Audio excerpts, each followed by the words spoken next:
This looked like a persimmon cap there. I got this. Okay. My stomach sticks out. See, Yeah, mine too. keep that one. You want to do name it? Yeah. So the first thing I'll ask you to do is give me your first and last names and spell them for me. First and last name, Yeah. Gene Stafford. How you spell that, Gene? Gene And Stafford? Stafford. Thank you. And what is your title with the festival? I guess I'm CEO and president, and Colfax Persimmon Festival president. Oh me! Just as we start. That's all right. We'll wait. Okay. That's why I kind of hit the mic. Okay. Colfax Persimmon Festival president. So this is the ninth Ninth festival? annual. So tell me a little bit about the history of the festival, how it got started, and why it got started. The festival started in 2008. My mother died in March of 2008, and she lived here. I grew up here on this farm, and it was so hard for me to come back over here with the grieving process. She and I were really close, and I just couldn't bear to come back. And in the years that I had helped take care of her, the farm had started to run down pretty badly. So I decided, when I found a few guys to do some carpentry work, that maybe we could come over here and start restoring the buildings, and that would help me get past where I was. So we did that through the summer of 2008, restored the barn here, blacksmith shop, tobacco barn, just various buildings on the property. And at the end of the summer, we generally, when we had tobacco here, we would have a chicken stew at the end of the year and celebrate like I guess Thanksgiving. So decided to do that, and invited people in, and we expected about 50 to 75 people, and we had about 200. And that's where it was born. People said, do this again. We're gonna call it the Persimmon Festival. So tell me a little bit about the significance of the farmhouse. The farmhouse has been in my family for about 135 years. It was built in 1780, according to historians, and it was a stagecoach stop. And also Cornwallis came by here on his route down to the battleground. So there's a lot of history involved here. And so it's worth saving, was my theory with it after that. It's been in the family for so long and so historic. And tell me about the significance of persimmons. Why persimmons? Well, there are only 2 other persimmon festivals that I know of in the United States. One in Indiana and one in California. And the one in California are the Japanese persimmons. So I got about 15 persimmon trees on my farm nearby here. And on this one, we had 2 or 3 trees, and we planted some more. So it's such a rare fruit and so good. I remember persimmon pudding being so great, and people don't celebrate it and didn't know what it was. So it just seemed like the thing to do. At the time, I didn't realize they always fell on the ground, and you had to pick them up by the bushels. So tell me what people can expect when they come out to the festival. It's a vintage farm festival is what we try to make it.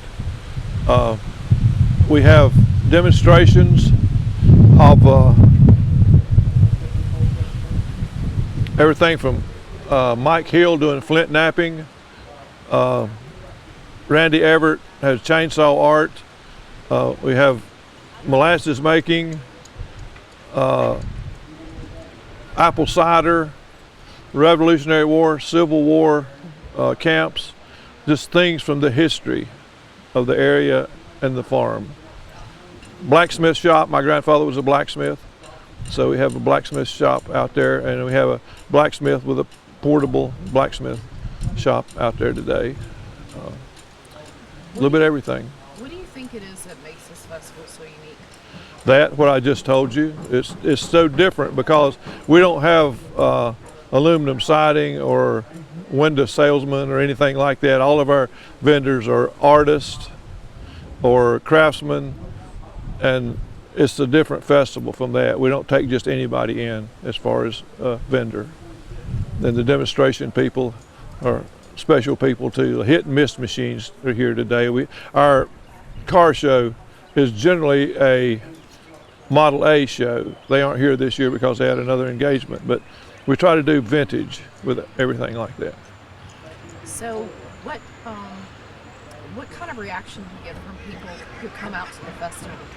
They say generally it's so unique and so different that they just want to come back.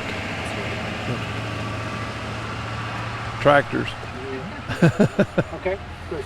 So Because it's so different. It isn't like the other festivals, street festivals around, where it's just a place to walk. This is an educational festival, I think, by having all the demonstration people and the history of the farm and the history of the persimmon and the vintage buildings. You don't walk down the streets, you walk on a farm, a special place. All right, not bad. Sweet.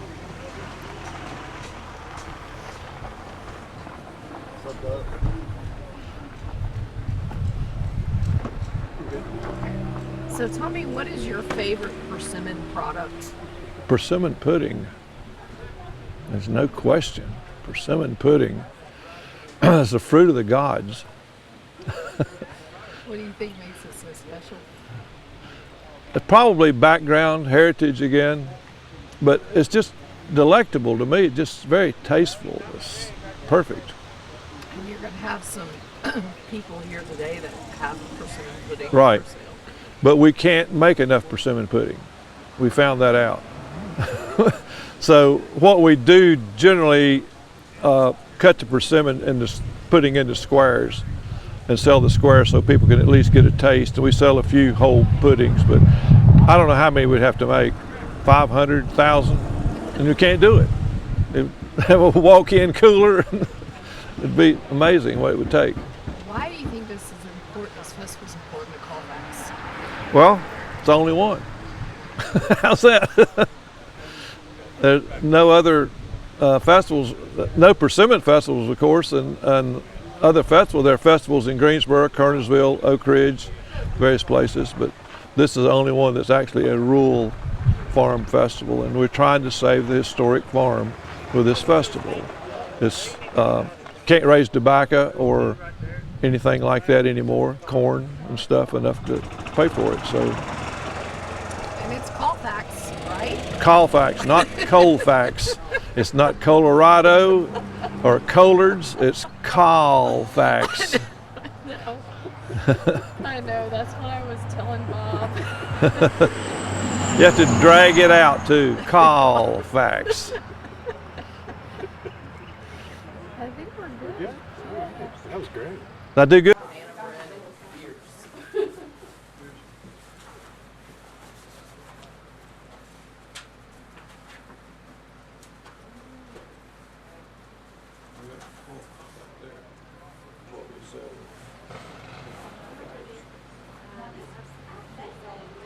I can't imagine.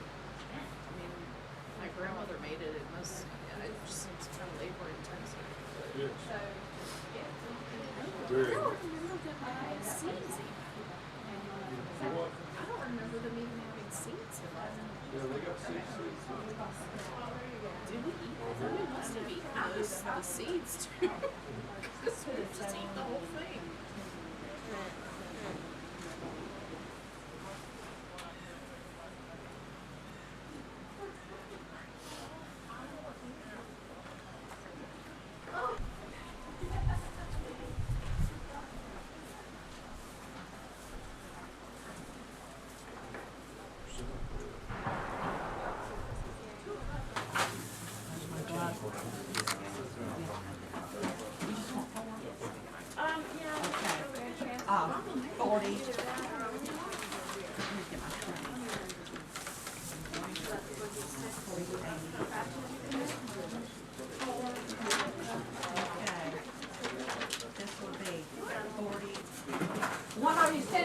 the door here, anything? Good. And 6.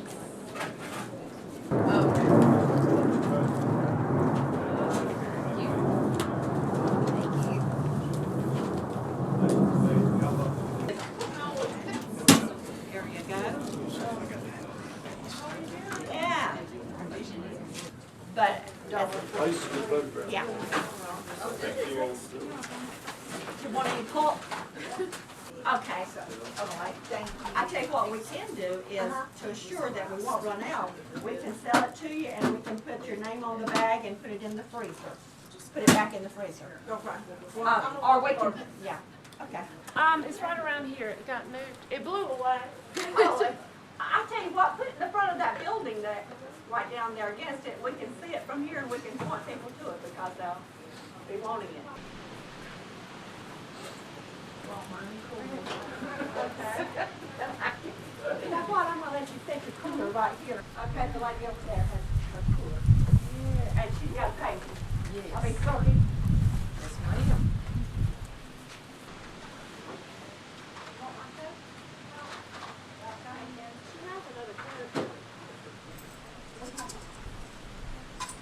Check out. They're authentic. Mm-hmm. They actually use the candle. How do you do it? What are they cooking? Oh, is that what they're cooking? I'm eating this guy. Oh, okay. Wow. I just want to make sure. This is just a small version, but they're coming. You see, they're coming off sides. But the thing about these pots, the Dutch ovens you have at home are flat, so they're set on. But when we're out in the woods, we can put this down on the ground. Trivet, that's just the rest of the lid on it. So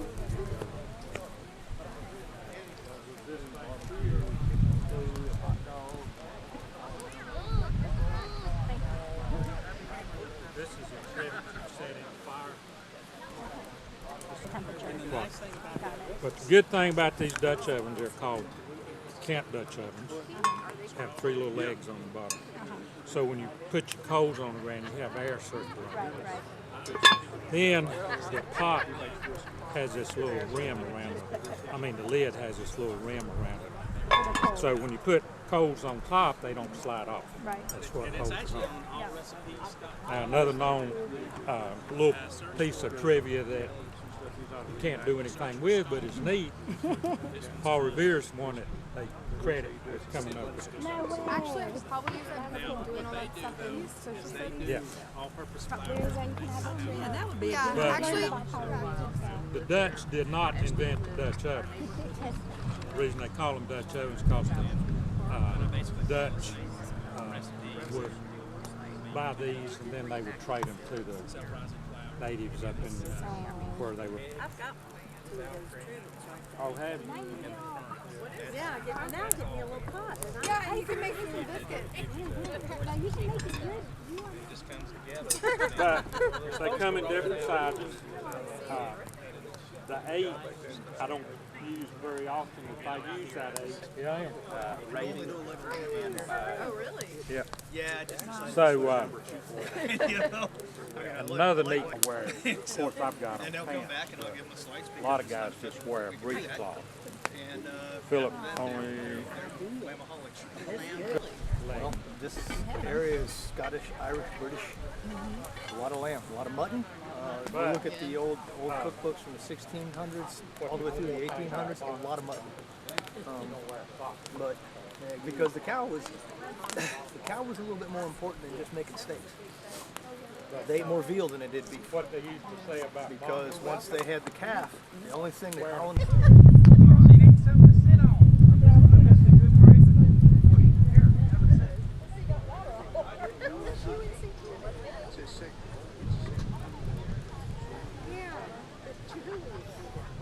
Yeah.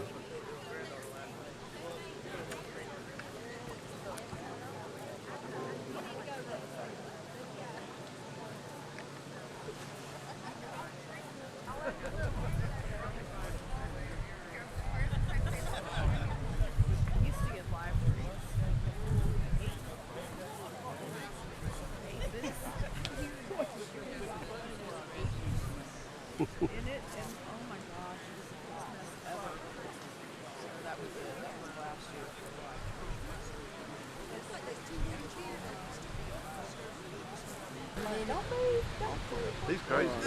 Yeah, I like them a lot. Peace and yeah. All right, well, I won't hold you up from your work. Good to see you. Good to see you.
Some nuts, got my powder horn, and my little gun kit here that I have. I'd have a little mainspring vise or something.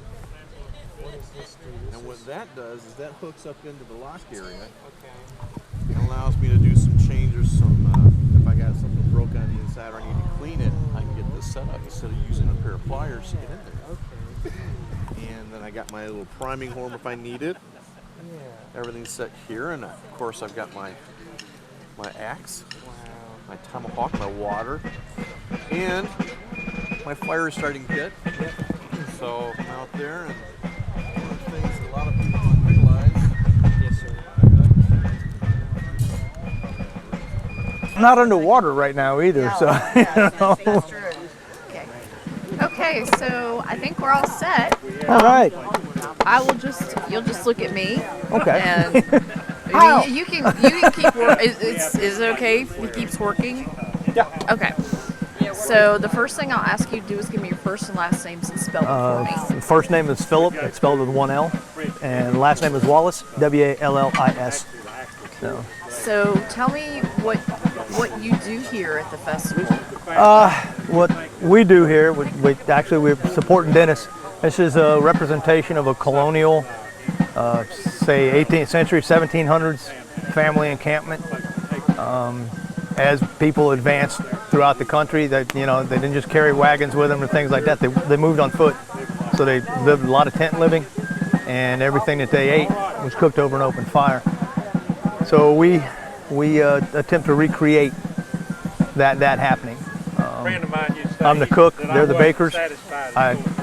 I don't bake very well in the Dutch oven, but so what we attempt to do is give people an idea of how difficult just making it from morning to night was, just preparing food for your family. So that's. How long have you been involved with the festival? This intensely, probably about 16 years. 16, 17 years. And we do this for fun. When we get together just as a group, this is the way we do it. So we get a lot of practice, a lot of experience. There's a lot of resource knowledge that we just pass around. But it's just a lot of fun. We intend on doing it until we can't anymore. What do you hope that people will learn when they come out and watch your... One, a little bit of self-reliance, honestly, because if you can't rely on yourself in situations, you can't rely on anybody. So I know that I can come out, I can get my fire going, I can build shelter. This is a wonderful shelter out here, but I have spent my time living in what we call trash huts, which is a lean-to made out of branches, and just actually went through a rainstorm in one just to prove that I could do it. You know, had a fire going, that kind of thing. So self-reliance, and how difficult it was. You know, how easy we have it nowadays. And no matter how hard you think you got it, we've got it easy. Yeah. What do you think makes this festival so special? This festival is really special because, one, where it is. The farm itself, I do believe, has been in this family since the 1800s. And we represent a timeline on this side of the festival. We represent pretty much a timeline from colonial history. You get Civil War, you've got Korea, World War II, Vietnam, and it runs the gamut from when we started as a country to the present day. And I think it's awesome. It's a really great festival. So what are you doing over here? What we've got going right now is a pork shoulder. I guess we call it fresh ham if we had to, but it's a pork shoulder. This method of cooking is called roasting because it's basically an indirect heat. The pan underneath it is to collect the juices so you can continue to baste your meat. And that's a pork shoulder. About 3 hours it'll be done for lunch. We've got biscuits baking. We have scones going to kind of represent actually most of us Scottish, Irish background. I'll have a squash and wild rice stuffing done up here in a little bit. All of these, this particular stuffing would probably be in a little bit higher class domicile than what we're portraying right now, but it's not an unusual object. It's squash, it's leeks, it's wild rice, which was common. And then we'll also have a time of year specific, a butter bean salad, just to use up the fresh vegetables before everything gets dried for the winter. What would you say to encourage people to come out to the festival? To come out to the festival? I'd just come experience some good old farm living first of all, and then come learn. Come learn. Everybody out here has got something to teach you. I think it's just a great way to spend the weekend. It really is. Fantastic. Thank you very much. Finish my squash. Yeah. Do me a favor and just don't cut on it quite yet. Sure. Don't cut. Just take your knife away. Take your hand. I want you to point to the squash and point. So you are just swabbing that with lemongrass? Okay. Well, actually, it's a leaf. You take your hand Oh, away. it is? Good. Yes, and the Okay. main part I'll of work it away on it. is for, Yeah. Great, wild thanks. rice and butternut dressing for our side dish. Oh. And I just made a basin brush. You can eat Yeah. it moist. And they have a thing up there, we just call it vendors here. They call it Trader's Road. And they'll have big tent set up and they're selling everything. Moccasins, clothes, shirts, and this is called the restaurant. Anything you want. From that to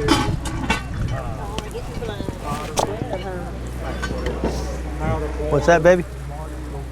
Probably need to. Okay. I'm slinging butternut squash everywhere. I'm basting. You're doing a great job. Anyway, Trader's Road up there.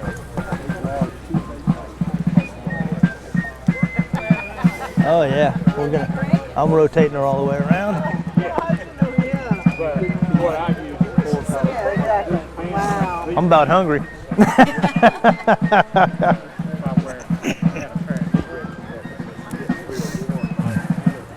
so I use it to replace clothes. So you're doing butternut squash? Yes, ma'am.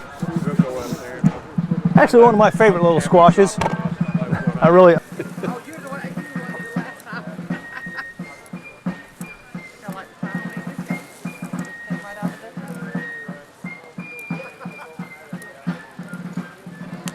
Biscuits? Homemade biscuits. Oh, I can't. I want a whole bowl. That's the reason I'm cutting them in pieces. Yeah. That's good. Oh. This fire feels good.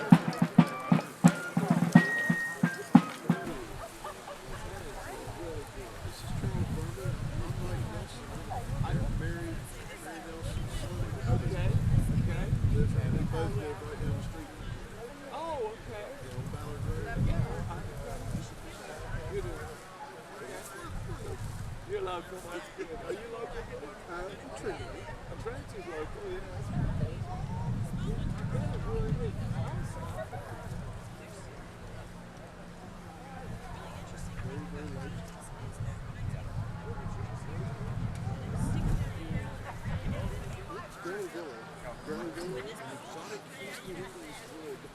They make a lot of clarinets that are the same width. You can see the grain.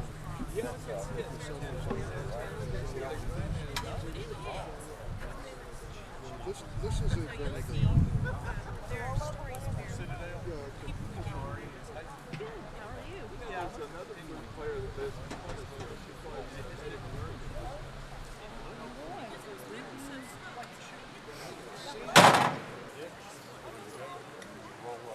You remember Bob, right?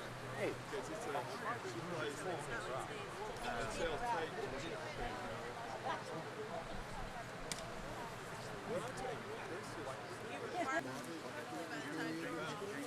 so they was back in the day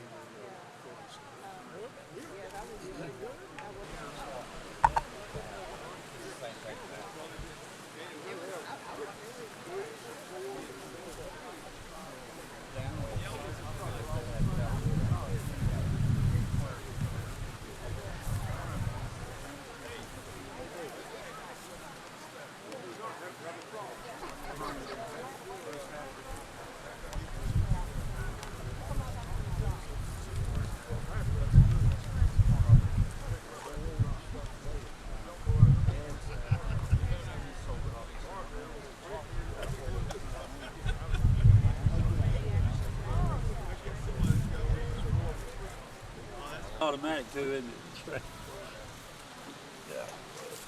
Was that a 40 caliber? No, 30s. 30. Yeah, that's a 30. This is a air cooled 30, another water cooled 30, and a 50 up front.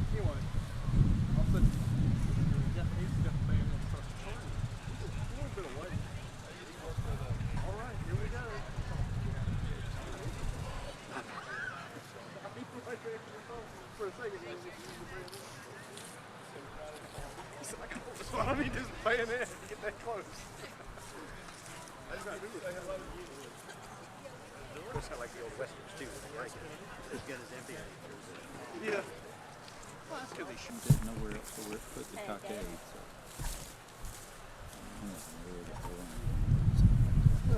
I've got one.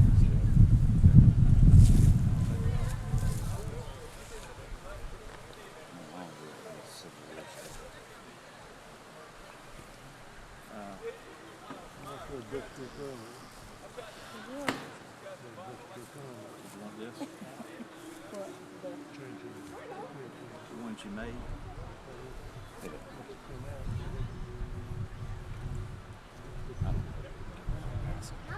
If you want to put it.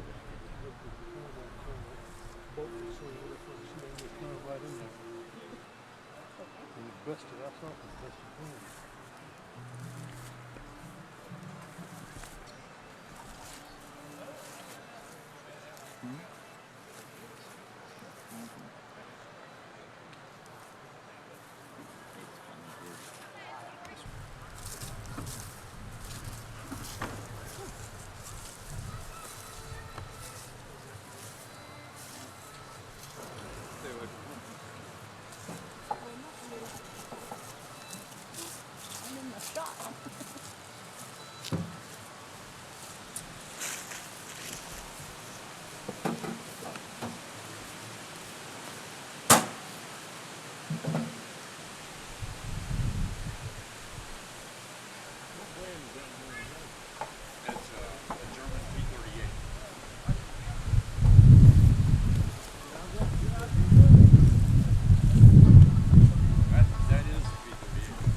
Okay. I appreciate you guys dressing up and coming over here and sharing. I'm Bobby Stafford. Good to see you, Stuart. Yeah.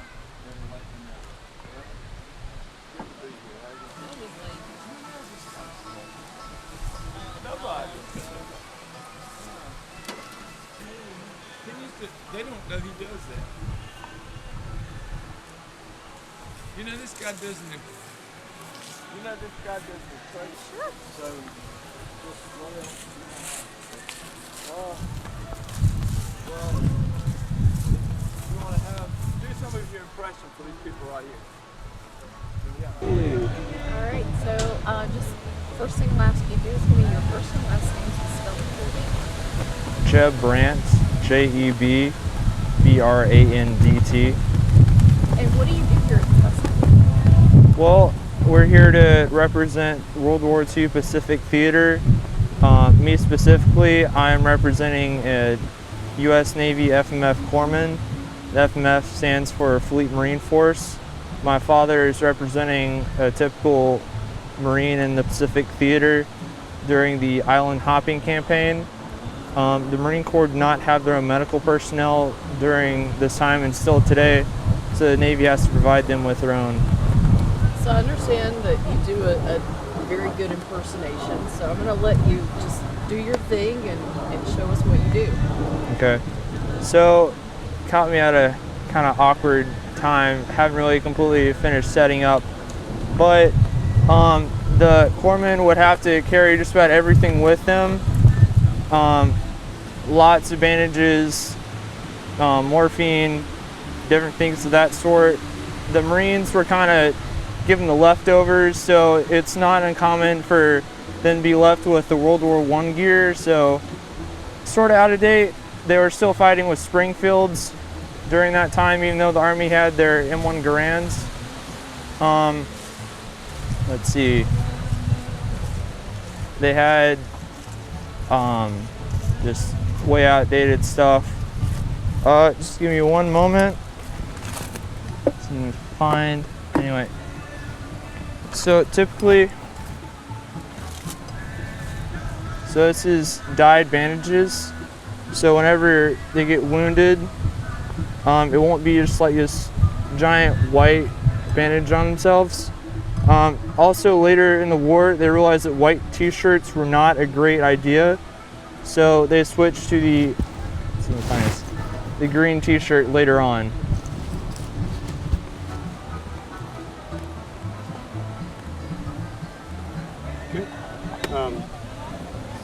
Yeah.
Down here on the manual, and somewhere, there's 5 counties.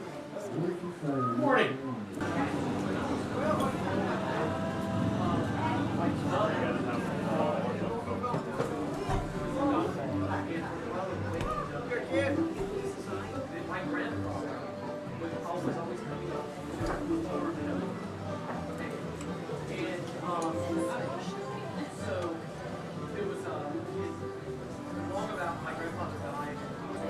Are we interfering? No, go in, please. Thank you.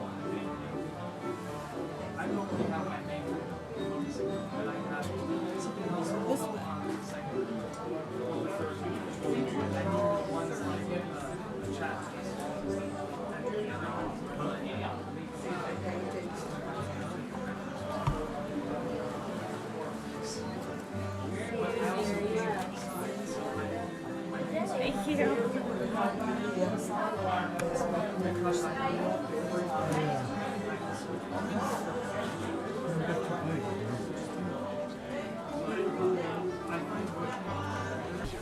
You know when you burp, you throw something in your mouth?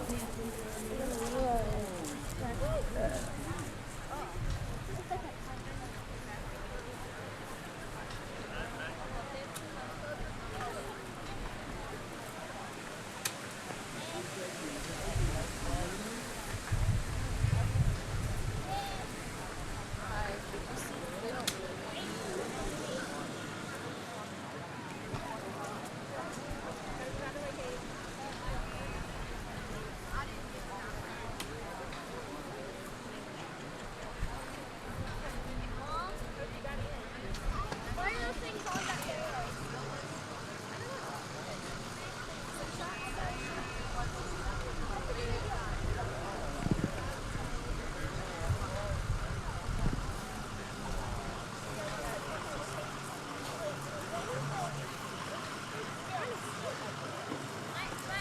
No one here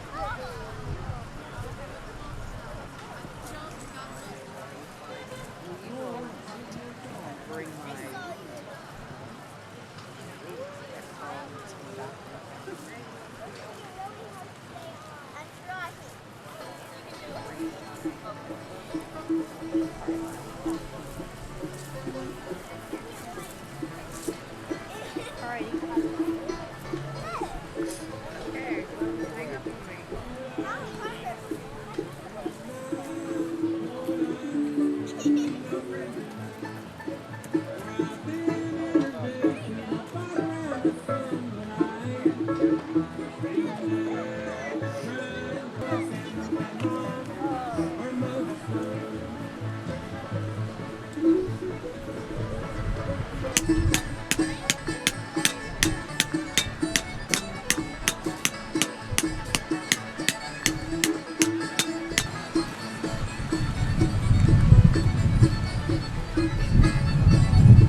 Waiting for the air battle of Britain to be over.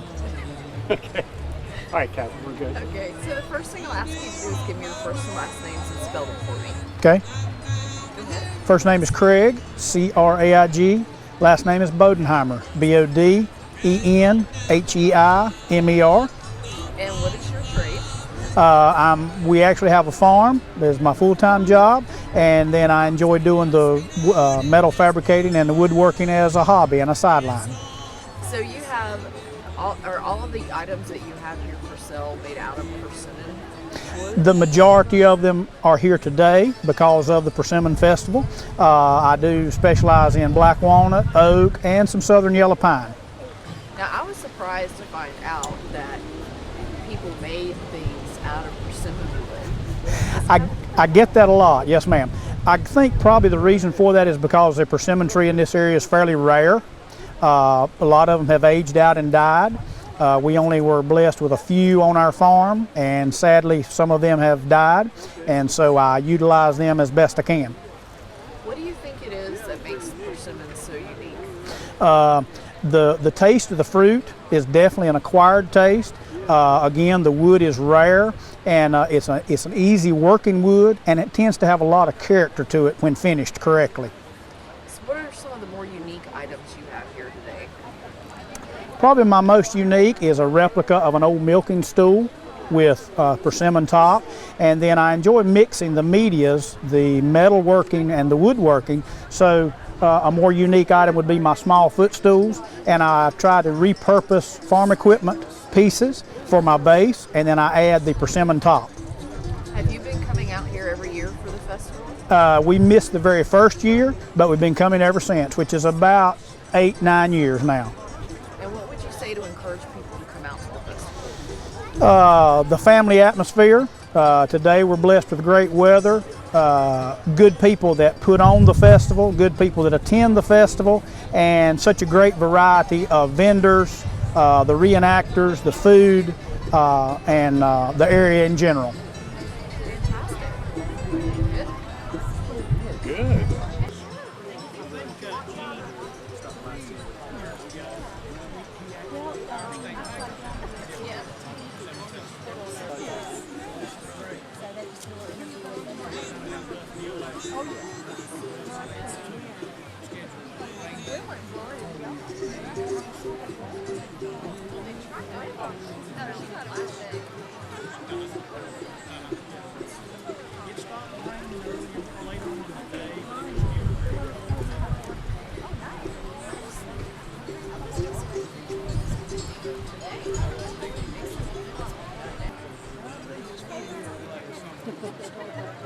I'm Kristen.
Good. You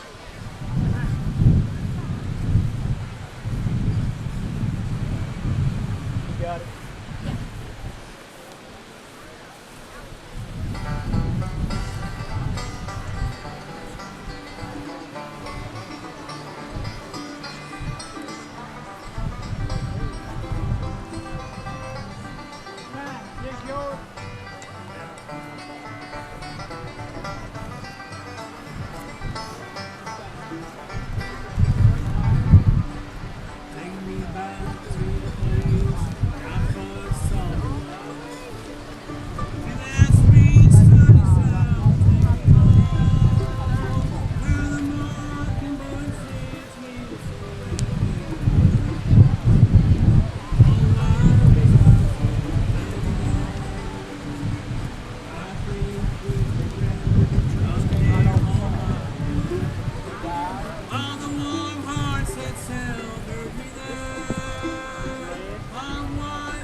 sir. How are you?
I'm gonna get out of the way so you guys can do whatever it is y'all doing, okay?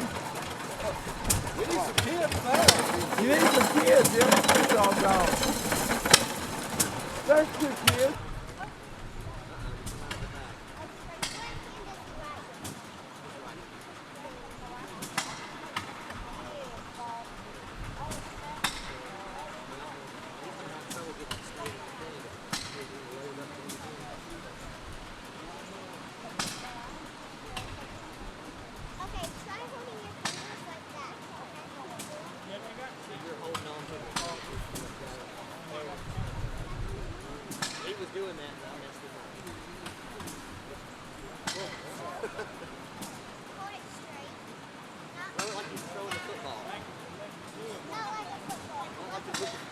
Like a baseball. Well, that was both pieces.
Are y'all for North Carolina weekend or? Yep. Yeah. Oh, love the show. Love the show. Who was that? That's Jack. Hey, Jack. We DVR and I'll.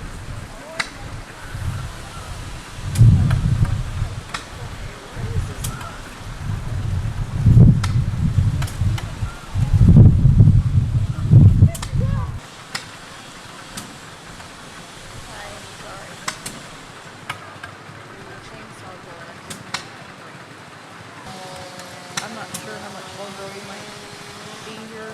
I don't think it'll take too much longer.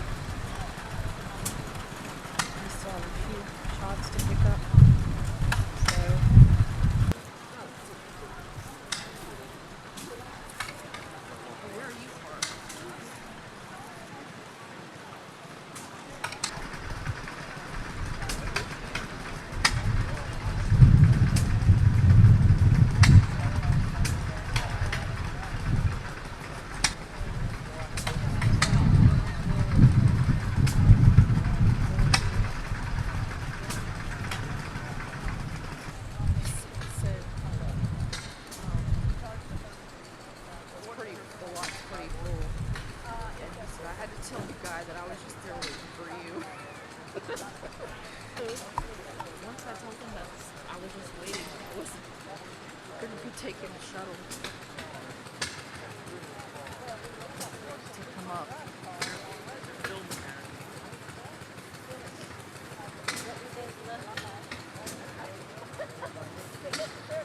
No. So is this the door handle? Yeah, that's the door.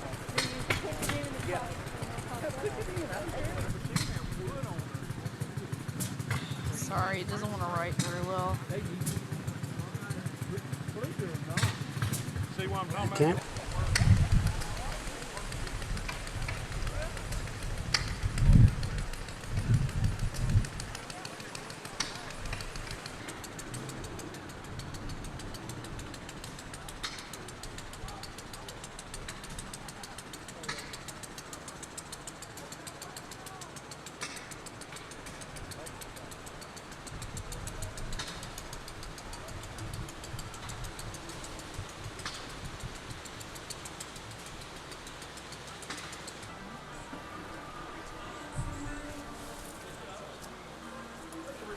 My daddy was living in World War II and off of the ships laid out in the middle of the ocean at the night. One at Purple Heart, one star, saved Army Cash. And he's on the star. The last war. I hope we don't have to increase that. I'm worried about what's going to happen after. Might have to fight that. Are you ready? Well, I have a fair enough amount of firearms, so. I think there's a lot around, and a lot of good old boys, and a lot of military that can learn.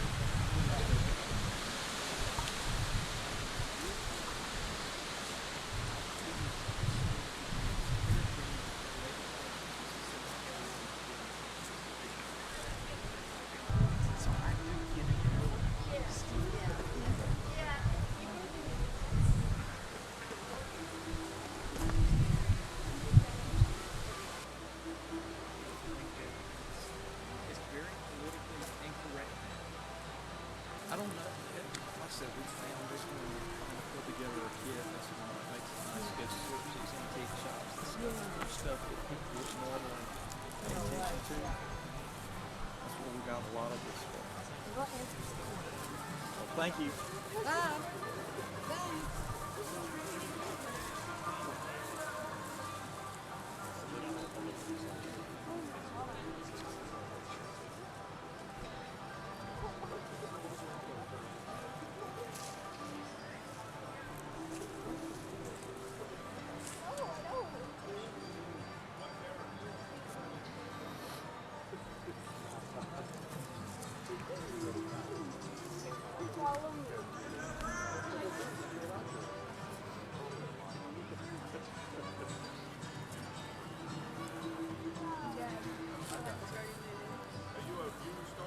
I did was twisted.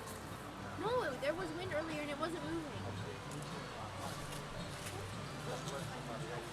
No, I was talking to Rachel about how I don't want the fucking focus and I'll be strongly suggesting to do push-ups. And I don't want to be strongly suggesting to do push-ups. At first he said Joe would make me, but then I said, and then they're like, yeah, he can't make me, but he strongly suggests.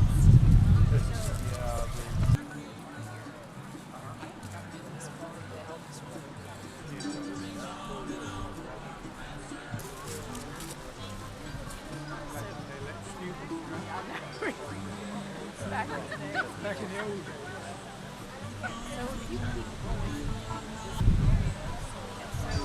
Turn right, it goes right out to 60.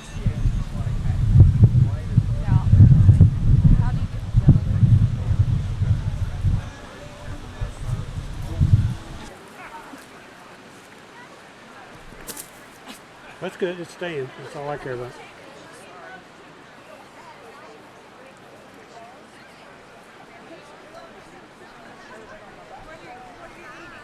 Perfect.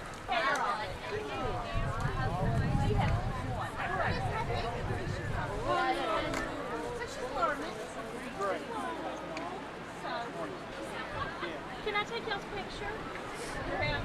No, you look great. You look great. shelf.